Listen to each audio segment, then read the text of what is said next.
Guys, sa may mga Bambolab 3D printers, tignan nyo to. Damage daw yung SD card, so hindi ako makapag-print. Ngayon, madali lang naman tong solusyonan. Ifo-format lang yung SD card na pwedeng gawin dun sa printer.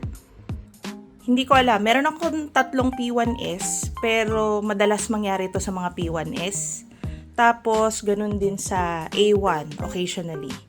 So, eto, ayan, lumalabas din yan dito.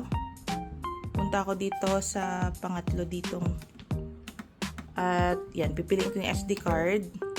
And then, ifo-format ko lang. Ayan. Hindi ko na titignan yung laman. Format ko na lang. Siyempre, i-backup nyo siya kung meron kayong mga time-lapse doon na gusto nyong i-save. At iba pang mga files. Kung hindi kasi ito maaayos, halimbawa, sira na yung SD card pero nakakapag-print ka pa naman, ganito yung pwedeng mangyari. Masasayang yung print mo.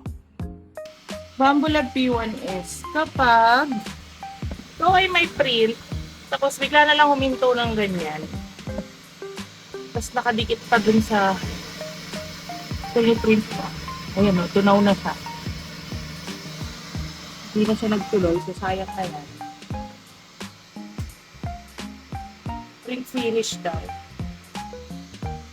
Pwedeng sira yung SD card niya. Nandito. Ito. Kailangan i-reformat. Sayang.